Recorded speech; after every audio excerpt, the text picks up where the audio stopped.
To be able to understand yourself, you have to understand what self means. We even say self-awareness. To be aware of your own self. And what is exactly self? I was thinking about it today, and I wrote some pieces for my Substack about self and how addiction affect this self through the brain and through the body. And what I thought of, yourself is in charge of your brain, and your brain is in charge of your body. Intelligence is something that helps yourself to understand your brain, because you have to understand what is good for your body, how you can make your body function properly. And you have to be able to stop your brain from accumulating addictions, because your brain chasing easy dopamine boost. And if you don't stop it, you eventually gonna lose agency. And how it's going to happen? First, you're gonna lose agency of the self. And then there's sub-agency of your brain, because your brain in some sense can justify everything in this pursuit of dopamine boost.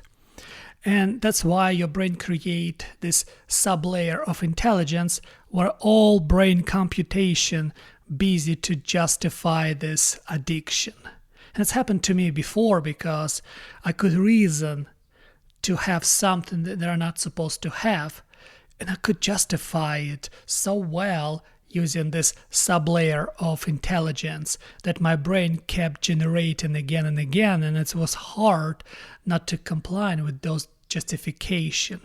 The main reason you know it's wrong, but at the same time the brain gives you so much explanation, so much reasoning, and it seems those reasoning incredibly sound. But the self that above your brain kind of was always felt wrong. And I think that's what the idea of proper sacrifice, because you cannot have a proper sacrifice if you don't have self, because only self can tell you what proper sacrifice means. Your brain is a reasoning machine, and it would reason one way or another for everything, for violence, for corruption, for any single thing that would please your brain for some time. For example, if it's produce easy dopamine boost, or preserve energy, or have some sugary foods, or sex, or many other things, your brain will find reasoning to justify to have those things. To prevent your brain from wanting those things, that's where the self is most important. That's what we say self-aware, because only when you're fully self-aware of yourself, only then you start understanding how to control your brain, and then through control your brain you begin controlling your body. And I was thinking about, you have to have such an amount of intelligence, because you need to understand your brain. You need to understand why it wants what it wants. And for this you have to have self.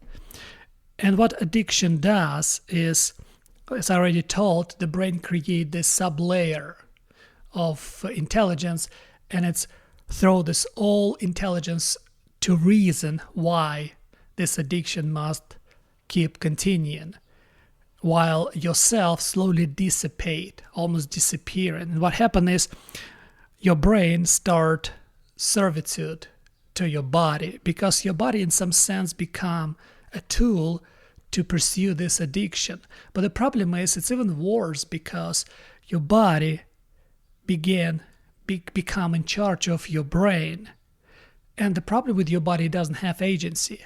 If your main agency is your self and your sub-agent is your brain, your body has no agency. Your body is your tool to be able to propagate yourself in the environment around you. But now imagine your body is in charge without aware of its leading power, and your brain just gave itself away, and the body just go all the way to destruction, because since it does have no agency, it cannot understand or doesn't have enough intelligence to be able to preserve itself. And what your brain needs is just another dopamine boost and another dopamine boost and another dopamine boost.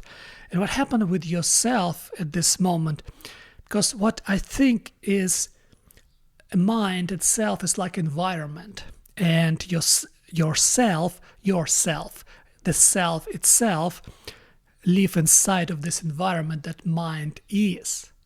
Because we don't have a mind, I think we just tap to something that we name mind. It's like your brain cannot exist outside your body. Your brain needs a body to exist, and the same with the mind.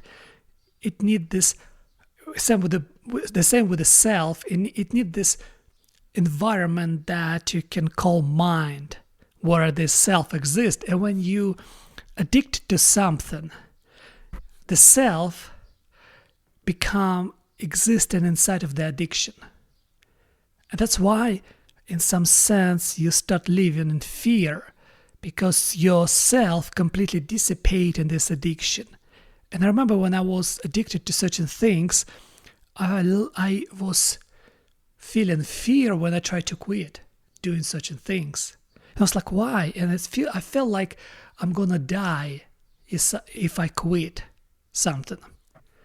It took me a while to understand why I felt this way, and now I partially understand, because in some sense yourself assume new personality inside of this addiction, and once you want to reject these addictions, yourself need to move back to another environment of the mind itself. And for this it takes certain time. That's what John Pearson said, that you have to let one of your personalities die in order to grow, because you have multiple personalities within yourself, and some of them aren't very good. The personality that live inside of the addiction must die for you to come back to normal way of life, to normal way of living. That's why we have fear. In some sense, addiction, it's like a relationship with abusive partner, because first they keep this relationship in secret, because when you have an addiction, you usually try to hide it. Because you're embarrassed, and you try to hide this behind layers of secrecy from other people. That's like abusive relationship. And then it's threatening you, because if you break this relationship, this addiction claim that it's dangerous without me. You have to keep having me, otherwise you won't be able to survive in the world. I'll help you to numb your stress. I help you to get over certain problems. Without me, you cannot handle all these problems that you have, because you won't have enough courage to face them. And that's another thing. And you start believing, and that's why you hide. You feel embarrassed constantly. You feel ashamed for yourself. And that's why you keep hiding along with this addiction inside of the addiction. And what happened is, that's what abusive relationships do. And then I was thinking about David Goggins when he said you have to place all your weaknesses, all your bad side on a billboard in front of everyone. I was thinking, why did he say that? Then suddenly realized that's how you break secrecy of your addiction, of your weakness. Because the biggest problem I see in us right now with all this online media, we try to display the best side of us that doesn't exist online, because we want the people to believe that we are the best. We want to place the best pictures. We want to brag about how great our relationship with our partners, with our friends. I have a bunch of friends. Everything is great. Our kids are great. Our career is great. Our job is great. But most of it is just a lie. We keep lying for some reason to each other. It's like we create this loop of lies. I lied to you, you lied to me, and we both secretly drowning inside of our own addictions. But once you put your addiction, your weakness on billboard and tell everyone, I'm not perfect, I'm actually far from being perfect, I'm horrible, you kind of break this loop and you start changing. And that's why people reject you, because people don't understand what the hell are you doing. Just keep playing this game. Keep telling other people that you're great, that everything is great because you do this, I do that, and we create this loop of lies, and it's kind of fine for us to live, to survive this way. But once you put yourself on a billboard and said, no, I'm weak, I'm terrified, I'm horrible, I live in fear, and I need to do something about it, I need to change my life. When you start being honest, I noticed this by myself, when you try being honest with people, they kind of feel ashamed of you. Like, what are you doing, man? I don't want you to be honest with me. I want you to pretend. I want you to be like others. I don't want to go deep. I don't want to try to explore your problems because I have my own problems. Let's just hide those problems from each other. Let's not gonna talk about it. Let's just pretend like we put these pictures on Instagram or on Facebook, how great we are, how beautiful our wives or our girlfriends, how we just incredibly great with our jobs and everything is so good. Don't do this. But that's the point. That's what you have to put your life on the billboard if you want to defend your addictions.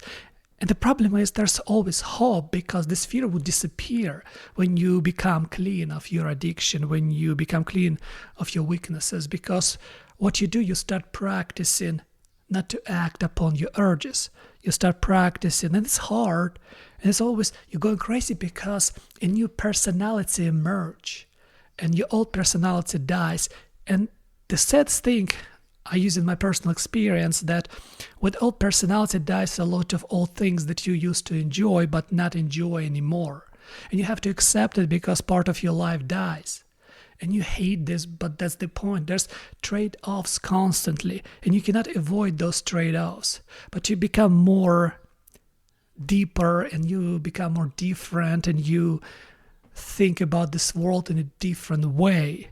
My point is that there's hierarchy in you, yourself, your brain, your body. And intelligence is the ability for you to communicate with your brain, to understand your body is the self.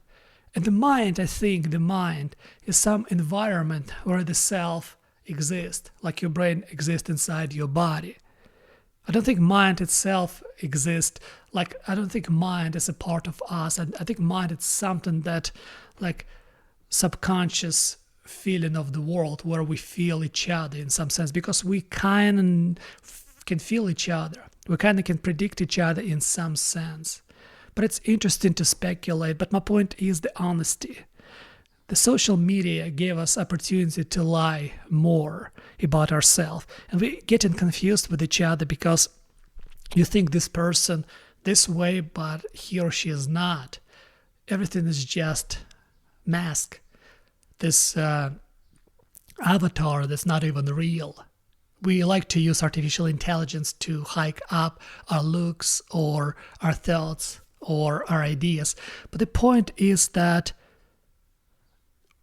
because you stay with yourself in the end of the day, it doesn't matter how often you pretend. It doesn't matter you pretend every day with other people, but eventually you're on your own in certain points of your life. And you have to face yourself without lies.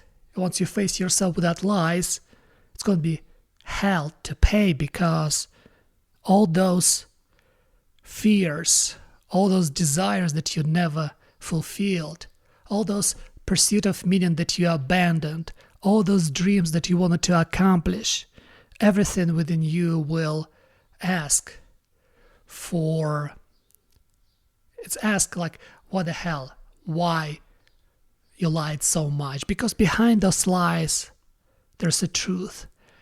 And you have to face this truth because that's where yourself is.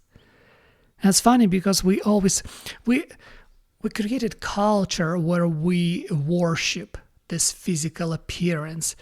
We try to numb ourselves with the comfort and with food and with drugs and with the many other things like entertainment. We're afraid to be on your own. We constantly need some social media, something to distract ourselves from ourselves. But the self, it's the point. When you think about what's the meaning of this life, it's in self.